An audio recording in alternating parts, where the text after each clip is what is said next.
So I have a friend. We'll call her Chelsea because that's not her name. And she was dating a guy. We will call him Danny. Note here that names have been changed to protect the innocent and, as you'll soon discover, the emotionally conflict averse. Now, Chelsea liked Danny, and Danny really liked Chelsea. There are no villains in this story. Danny is a perfectly nice guy, and Chelsea is an equally wonderful human. There was just one problem. Chelsea didn't want to continue dating Danny. Not because of anything he did, she just didn't see it going the distance. While they weren't exactly sprinting towards engagement rings and matching retirement accounts, she did want to get married, eventually. They were both happy where they were, though. And after 3 years, Danny still seemed allergic to any conversations that even remotely indicated a slightly more permanent arrangement. And Chelsea decided she wasn't interested in spending another 3 years waiting to find out if they wanted completely different things. The problem was, Chelsea is one of those people who would rather endure a 4-hour timeshare presentation than knowingly hurt someone's feelings. So instead of sitting Danny down and saying, I think we should break up, she decided to let him arrive at that conclusion himself. She didn't lie, she didn't cheat, she didn't become mean. Well, unless you consider torturing someone with practicality mean. Chelsea didn't invent a fake personality. She simply took one very real part of herself and made it the entire show. Chelsea genuinely loves personal finance. Danny, for the record, works in music and entertainment. So Chelsea turned the volume all the way up on the one part of herself that she knew Danny found less than thrilling. Chelsea knew exactly what had attracted Danny in the first place. She was spontaneous, adventurous, the kind of person who would book a weekend trip on Thursday because flights were cheap.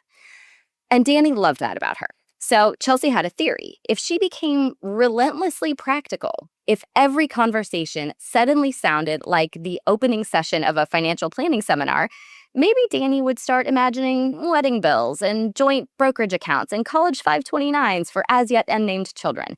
And decide that this relationship had become a little too serious for his taste. So suddenly, every car ride featured a recap of her company's latest earnings call. Weekend trips became dry conversations about why they should probably stop taking weekend trips because of compound interest. She started sending him articles about restricted stock units. She became oddly enthusiastic about the value proposition of different warehouse club memberships. At one point, she texted him a spreadsheet comparing homeowners insurance premiums by zip code because, and I quote, it's never too early to plan ahead. She started saying things like, you know what's really sexy? Financial security. So imagine my surprise, not surprise, when Danny pulls me aside at a group dinner outing telling me, Angie, I have no idea what's happened. I had a sneaking suspicion that I knew what had happened, but I asked him to explain. The woman who used to surprise me with spontaneous weekend trips now wants to cancel vacations so we can maximize our retirement contributions. So I offered him the same advice I'd suggested to Chelsea when she said she wasn't sure they were going to work out. Have you considered just being honest? Apparently, my advice fell on deaf ears for both of them. The funny thing was, just like Chelsea, Danny knew exactly what Chelsea appreciated about him.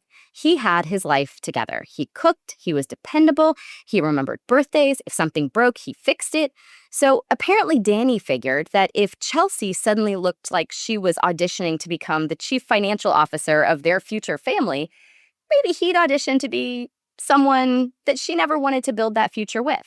So while Chelsea was putting in her best effort to be as painfully boring as possible, Danny decided that he'd lean into weaponized incompetence. He suddenly couldn't load the dishwasher correctly. He shrank her favorite sweater. He forgot reservations that he'd made himself. He started asking questions like, wait, do eggs go in the refrigerator? And that's when I realized I was somehow witnessing my friend's very own version of How to Lose a Guy in 10 Days, minus the advertising competition, Matthew McConaughey, and the absolutely iconic yellow dress.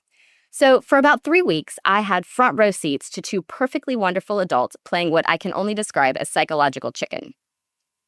Chelsea was trying to convince Danny that she'd become so relentlessly practical that romance had been replaced by retirement planning. And Danny was trying to convince Chelsea that he was incapable of operating a microwave. Every few days, one of them would text with an update, and I was beginning to wonder if I needed to notify the Geneva Convention. Now, before you ask, no, I didn't tell either of them what the other one was saying or doing. First, because they both trusted me enough to confide in me. Second, because they were both adults. And third, because I figured if they genuinely wanted the relationship to end, eventually they'd have to have the conversation that they were both trying so hard to avoid. Instead, I just kept giving them both exactly the same advice. Just be honest. Eventually, Danny looked across the table one night and said, I don't think we're looking for the same things. And Chelsea sighed and said, I was thinking the same thing.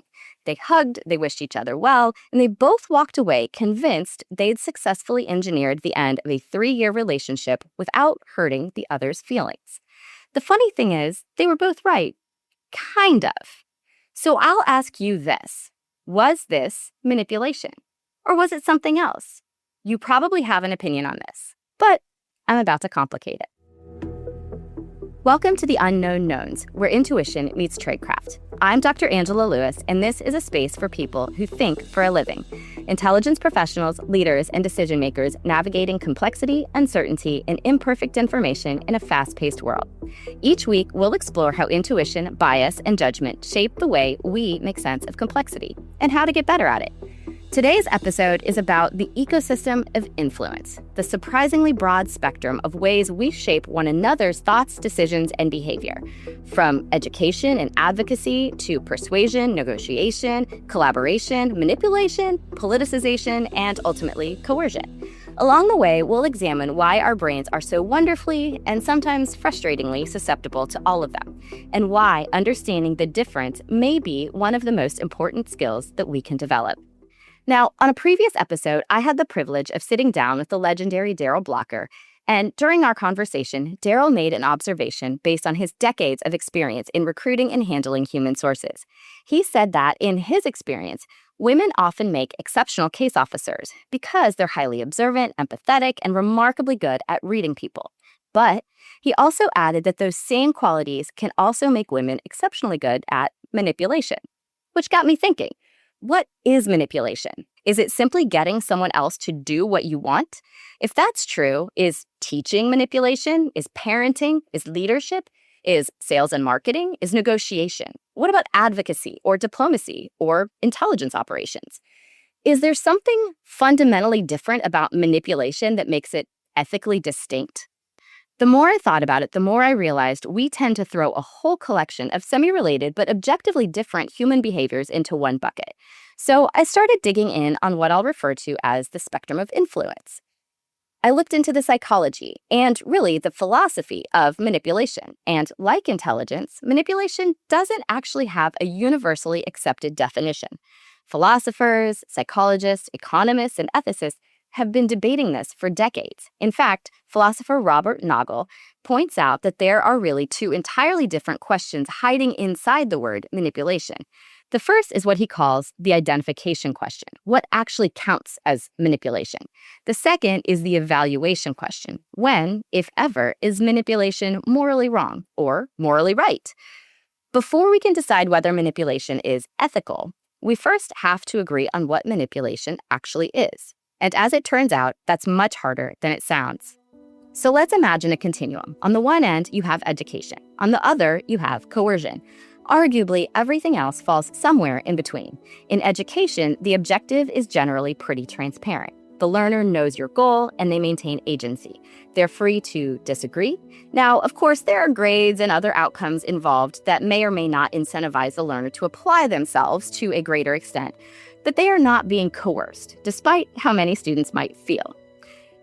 Advocacy is also transparent. The objective in persuading someone else is clear. Advocates are not pretending to be neutral. Whether you're advocating for a political candidate, environmental protection, a client in court, or a new budget for your intelligence team, everyone understands your objective. Persuasion, much like advocacy, is presenting reasons, evidence, or arguments intended to change someone's mind. Again, the objective is generally pretty obvious. Negotiation recognizes that both parties have interests. The objective isn't to defeat the other person, it's to find overlap.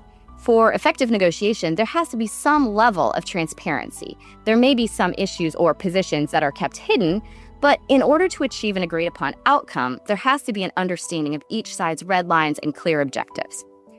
Collaboration is where both parties are both fully aware of each other's goals. Information is shared, objectives are explicit, the outcome should ideally benefit everyone involved. The win-win, if you will. In intelligence, we're typically taught the classic framework known as MICE, an acronym for money, ideology, compromise or coercion, and ego.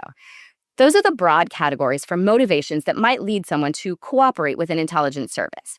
With this framework in mind, many people assume that using any one of these incentives or motivators to recruit someone makes recruitment synonymous with manipulation.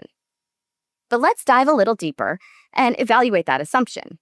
Some people want money. Some genuinely believe in the cause. Some have their arm twisted. Some simply want recognition or significance. But the thing is, in the overwhelming majority of successful recruitments, the person knows exactly what's happening. The case officer usually isn't pretending that they don't work for an intelligence service, though false flag or commercial approaches do exist. The potential source generally understands that they're being asked to cooperate. They typically understand there are risks and, of course, benefits, and then they make a decision.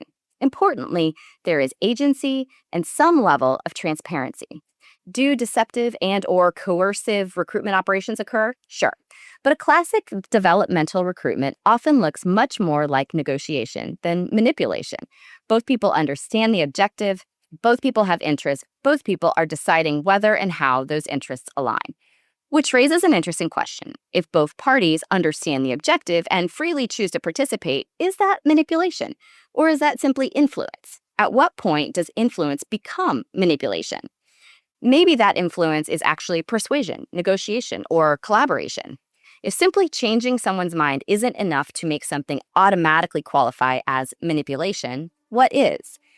To answer that, I think we need to consider two very different questions. The first is how influence works. The second is when influence becomes ethically problematic. Psychology helps us address the first question, philosophy helps us address the second. And I think both intelligence officers and leaders understand this instinctively. We spend an extraordinary amount of time learning how people think, what motivates them, what they fear, what they value, how they make decisions. And that knowledge creates an ability to influence them.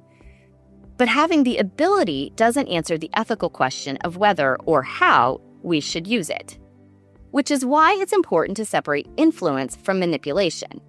We often use those words interchangeably, or more accurately, sometimes we use the word manipulation when we are actually referring to influence.